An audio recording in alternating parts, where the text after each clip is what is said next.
ጤና ይስጥልን ውድ አድማጮቻችን፣ ለአሁን ያዘጋጀንላችሁ አጫጭር ዜናዎች ይዘን ቀርበናል። አብራችሁን ቆዩ። ወቅታዊ ታማኝና ፈጣን መረጃዎችን ለመከታተል ቻናላችንን ታይም ሚዲያ ሰብስክራይብ፣ ሼር እና ላይክ በማድረግ ቤተሰብ ይሁን። ይህ ታይም ነው። ሰላምና ጤና ለእናንተ ይሁን የታይም ሚዲያ አድማጮች። ለዛሬው እሁድ ግንቦት 2018 ዓ.ም የትግራዩ የመቀለው ድፍረትና የአዲስ አበባው ውርዴት በሚል ያዘጋጀንላችሁ ትንታኔ ይሆናል። ቆይታችሁ ከኛ ጋር ይሁን።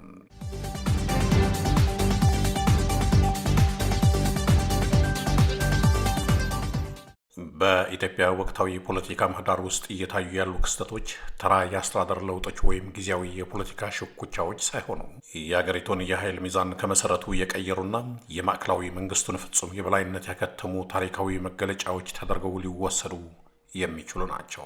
በተለይም በትግራይ ክልል የታየው ድፍረት የተሞላበትና ህገ መንግስታዊ ይዘት ያለው ፖለቲካዊ እርምጃና በጠቅላይ ሚኒስትር አብይ አህመድ የሚመራው የብልጽግና አገዛዝ የወሰደው ጥልቅ ዝምታ በሁለቱ ኃይሎች መካከል ያለውን የአቅም ልዩነትና የብልጽግና ስርዓት የደረሰበትን መዋቅራዊ መፈራረስ ቁልጭ አድርጎ የሚያሳይ ሲሆን፣ ይህ ሁኔታ ደግሞ ከወራት በፊት የነበረውን የኃይል አሰላለፍ ሙሉ በሙሉ የገለበጠ ክስተት ነው። ከወራት በፊት የፌዴራል መንግስት ታላቅ ወታደራዊ ዝግጅት በማድረግ አዳዲስ የተገዙ ድሮኖችንና ከባድ መሳሪያዎችን በማሳየት እንዲሁም እጅግ ከፍተኛ ቁጥር ያለው ሰራዊትን ወደ ትግራይ አዋሳኝ ድንበሮች ማስጠጋቱ የሚታወስ ሲሆን የዚህ ግዙፍ እንቅስቃሴ ዋነኛ ዓላማ በጦርነትና በከበባ የደከመችውን ትግራይን በስነ ልቦናና በወታደራዊ ጡንቻ በማስፈራራት የፕሪቶሪያውን ስምምነት አገዛዙ እንደፈለገው እንዲተረጉመው ለማስገደድና የትግራይን የፖለቲካ እጣ ፈንታ በአዲስ አበባ ቁጥጥር ስር ለማዋል የታለመ ነበር።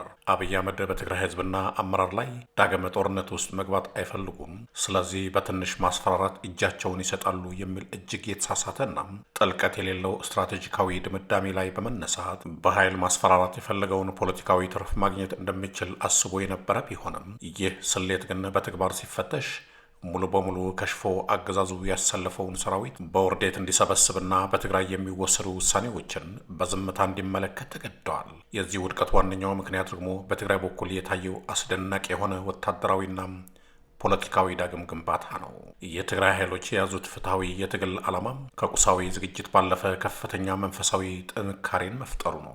የትግራይ ኃይሎች ቲዲኤፍ በጦርነት ወቅት የገጠማቸውን እጅግ አሰቃቂ ፈተናዎችንና የሰው ሰራሽ ረሃብን ተቋቁመው በአጭር ጊዜ ውስጥ ራሳቸውን እንደገና ማደራጀታቸው ለብልጽግና አገዛዝ ትልቅ አስደንጋጭ ክስተት ሆነዋል። የትግራይ ኃይሎች መጠናከር ተራ ወታደራዊ ዝግጅት ሳይሆን የክልሉን ሕዝብ ከጥፋት የመታደግ ህልውናውን የማስጠበቅና የታሪካዊ ጠላቶችን ትንኮሳ የመመከት ጥልቅ የሞራል ግዴታ ላይ የተመሰረተ በመሆኑም ይህ ፍትሐዊ የትግል ዓላማ በሰራዊቱና በህዝቡ መካከል የማይበጠስ አንድነትን ፈጥረዋል።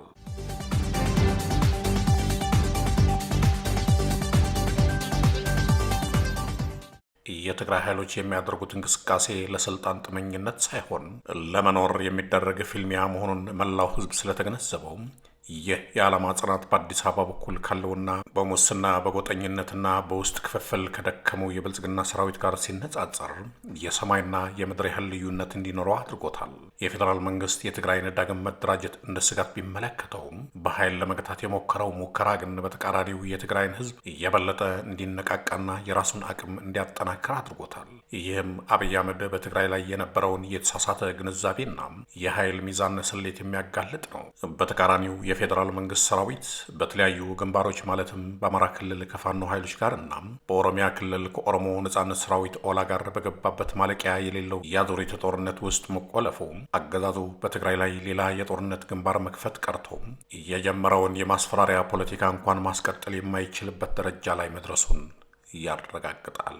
ይህ የኃይል መበተን ወይም ስትራቴጂካዊ ሽባነት አብይ አህመድ የጀመረውን የማስፈራሪያ ጩኸት በድንገተኛና ጥልቅ ዝምታ እንዲተካ ያስገድደው ሲሆን ይህም በኢትዮጵያ ፖለቲካ ውስጥ የኃይል ሚዛኑ ከመሃል ወደ ዳር መሸጋገሩን የሚያሳይ ትልቅ የታሪክ ማሳያ ነው።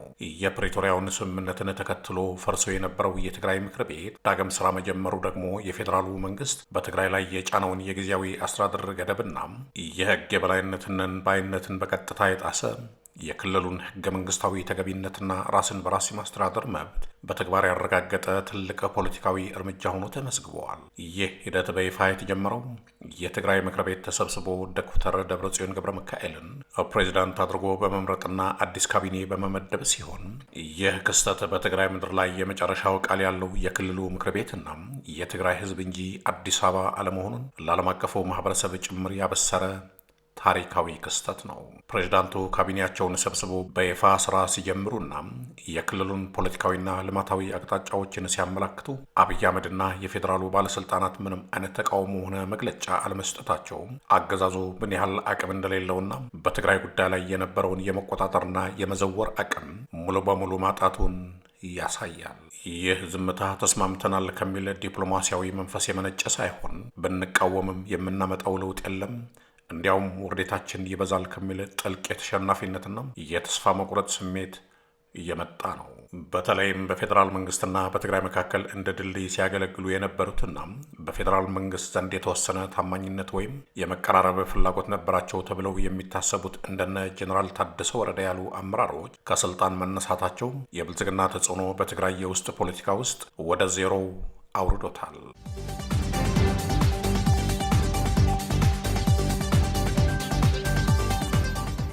አብይ አህመድ እነዚህን አመራሮች እንደ ስትራቴጂካዊ አጋር በመጠቀም በትግራይ ፖለቲካ ውስጥ ጣልቃ ለመግባትና ህወሓትን ከውስጥ ለመከፋፈል የነበረው ተስፋ መሟጠጡን ተከትሎም ስርዓቱ ወደ ከፍተኛ ቁጣና ግጭት ይገባል ተብሎ በብዙዎች ቢጠበቅም አገዛዙ ግን ትንፍሽ ሊል አልቻለም። ይህ ሁኔታ የብልጽግና አገዛዝ ምን ያህል በውስጥ ችግሮች እንደተተበተበና አቅሙ እንደደከመ የሚያሳይ ሲሆን ብዙ ተንታኞች እንደሚስማሙት አገዛዙ አሁን ላይ ትግራይን ይቅርና በአማራና በኦሮሚያ ያሉትን ተቃዋሚ ኃይሎችን በአግባቡ መቅጠም የማይችልበት ደረጃ ላይ ደርሰዋል። የብልጽግና አገዛዝ በትግራይ ላይ የነበረውን የበላይነት ያበቃው የትግራይ ህዝብና አመራር የፕሪቶሪያውን ስምምነት እንደ እጅ መስጠት ወይም እንደ መጨረሻ ሳይሆን ለቀጣይ ህልውና እንደተገኘ ስትራቴጂካዊ እድል በመመልከታቸውና ይህንን እድል ተጠቅመው አቅማቸውን በመገንባታቸው ነው።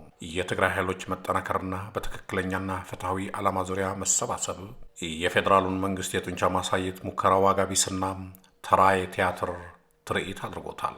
አብይ አህመድ አሁን ያለው ብቸኛ አማራጭ የህወሓትንና የትግራይን ምክር ቤት ውሳኔ ባለመቃወምም ባለመስማማትም በዝምታ ማለፍ ብቻ ሆኗል። ይህ ደግሞ በኢትዮጵያ ፖለቲካ ውስጥ የማዕከላዊ መንግስት የበላይነት ማብቂያ መጀመሪያ መሆኑንና የፌዴራሊዝም ስርዓቱ ወደ ቀድሞ ጥንካሬው እየተመለሰ መሆኑን ያመላክታል።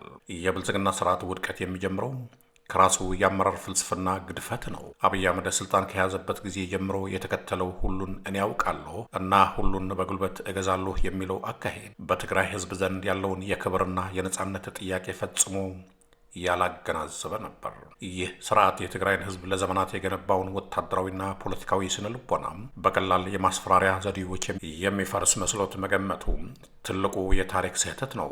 የትግራይ ኃይሎች መጠናከር የአንድ ክልል ዝግጅት ብቻ ሳይሆን ስርዓቱ የፈጠረውን የግፍና የጭቆና አዙሪት ለመስበር የተነሳ ኃይል መሆኑን መላው የኢትዮጵያ ህዝብ እንዲገነዘብ አድርገዋል። ብልጽግና በትግራይ ላይ የጫነው የኢኮኖሚና የፖለቲካ ከበባ የትግራይን ህዝብ ከመንበርከክ ይልቅ የገዛ አቅሙን እንዲያይና ካልተደራጀን እንጠፋለን የሚል ጽኑ አቋም እንዲይዝ አድርጎታል። ይህ ደግሞ በረዥም ጊዜ ሂደት ውስጥ ለብልጽግና የሞት ደወል ሆኖ አገልግለዋል። በትግራይ በኩል የታየው ጽናት በሌሎች የኢትዮጵያ ክፍሎች ላሉ ተቃዋሚ ኃይሎች ትልቅ የሞራል ስንቅ ሆኗቸዋል። ፋኖ በአማራ ክልል፣ ኦላ በኦሮሚያ ክልል የሚያደርጉትን ትግል፣ በማዕከላዊ መንግስቱ ላይ የሚያደርሰው ጫና አብይ አህመድ በትግራይ ላይ የነበረውን የኃይል ሚዛን እንዲያጣም ዋነኛ ምክንያት ሆነዋል።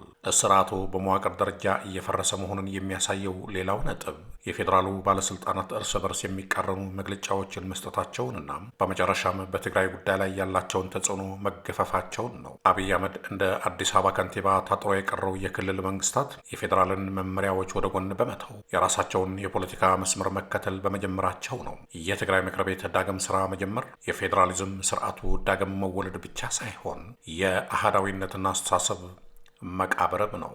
ዶክተር ደብረጽዮን ገብረ ሚካኤልን የመሰለ ጠንካራ መሪ በህዝብ ተወካዮች አማካኝነት መመረጡ ብልጽግና በትግራይ የውስጥ ጉዳይ ጣልቃ ለመግባት የነበረውን ማንኛውንም ቀዳዳ ዘግቶበታል።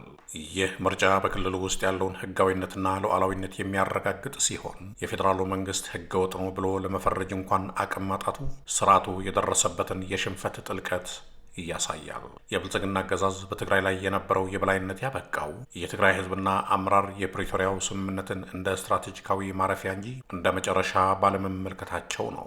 የትግራይ ኃይሎች መጠናከርና በትክክለኛና ፍትሐዊ ዓላማ ዙሪያ መሰባሰብ የፌዴራሉን መንግስት የጡንቻ ማሳየት ሙከራ ዋጋ ቢስና ተራ የቲያትር ትርኢት አድርጎታል። አብይ አህመድ አሁን ያለው ብቸኛው አማራጭ የህወሓትንና የትግራይን ምክር ቤት ውሳኔ ባለመቃወምም ባለመስማማትም በዝምታም ማለፍ ብቻ ሆኗል። ይህ ደግሞ በኢትዮጵያ ፖለቲካ ውስጥ የማዕከላዊ መንግስት የበላይነት ማብቂያ መጀመሪያ መሆኑንና የፌዴራሊዝም ስርዓቱ ወደ ቀድሞ ጥንካሬውን እየተመለሰ መሆኑን ያመላክታል። በአጠቃላይ የትግራይ ምክር ቤት ውሳኔና የፌዴራሉ ዝምታ የሚያሳዩት አንድ ታላቅ ሀቅ ቢኖር የብልጽግና ስርዓት በመዋቅር ደረጃ እየፈረሰ መሆኑንና የኃይል ሚዛኑ በትክክለኛ የትግል ዓላማ ወደ ተደራጁ ኃይሎች መሸጋገሩ ነው።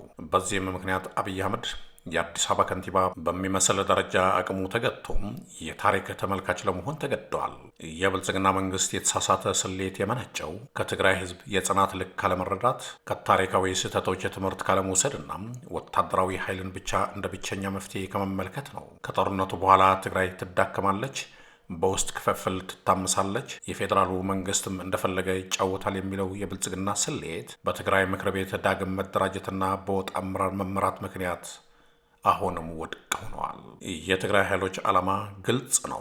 የክልሉን ታሪካዊ ወሰን ማስከበር፣ የተፈናቀሉ ሚሊዮኖችን በክብር መመለስና የትግራይን ራስን በራስ የማስተዳደር መብት ያለምንም ጣልቃ ገብነት ማረጋገጥ። ይህ ፍትሐዊ ጥያቄ በትግራይ ህዝብ ዘንድ ፍጹም ድጋፍ ስላለው የማዕከላዊ መንግስት የማስፈራሪያ ፖለቲካ ሊገታው አልቻለም። የፌዴራሉ መንግስት በፋኖና በኦላ ግንባር የገጠመው ከፍተኛ ኪሳራ በትግራይ ላይ ያለውን አቋም እንዲያለሰልስና በመጨረሻም እጁን እንዲሰበስብ አድርጎታል።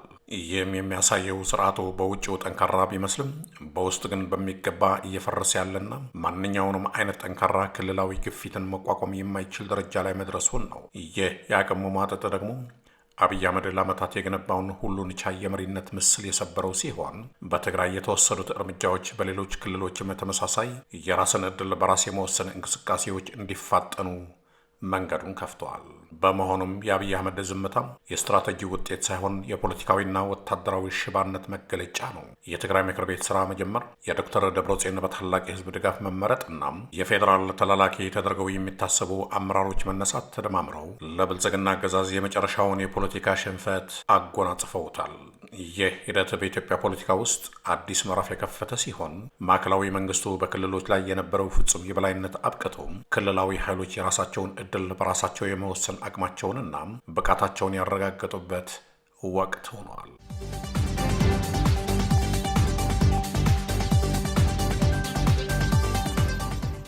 የብልጽግና ስርዓት መፈራረስ በትግራይ ምድር ላይ በግልጽ የታየ ሲሆን ይህም በአገሪቱ የወደፊት አቅጣጫ ላይ በተለይም በማዕከላዊነትና በፌዴራሊዝም መካከል ባለው ትግል ላይ ትልቅና የማይቀለበስ ለውጥ የሚያመጣ መሆኑን አያጠራጥርም። የትግራይ ህዝብ ፍትሐዊ ትግልና የኃይሎቹ መጠናከር በአገሪቱ ውስጥ በጉልበትና በማስፈራራት ስልጣንን ለማስቀጠል የሚደረገው ሙከራ ፍጻሜው ምን እንደሚሆን ለታሪክ ትልቅ ትምህርት የሰጠም ክስተት ነው። በመጨረሻም ይህ የኃይል ሚዛን ሽግግር የሚያበስረው አንድ ትልቅ እውነት ቢኖር የግፍ አገዛዝ በጊዜያዊ ወታደራዊ የበላይነት ሊቆም ቢችልም በፍትሐዊ ዓላማና በህዝብ ጽናት ፊት ግን ፈርሶ መውደቁ የማይቀር መሆኑን ነው። ውድ አድማጮቻችን ለአሁን ያዘጋጀንላችሁ ፕሮግራም ይህን ይመስል ነበር። በቀጣይ እስከምንገናኝ ሰላም በያላችሁበት። ታማኝ ወቅታዊና ፈጣን መረጃዎችን ለመከታተል ቻናላችን ታይም ሚዲያ ሰብስክራይብ፣ ሼር እና ላይክ በማድረግ ቤተሰብ ይሁኑ። ይህ ታይም ሚዲያ ነው።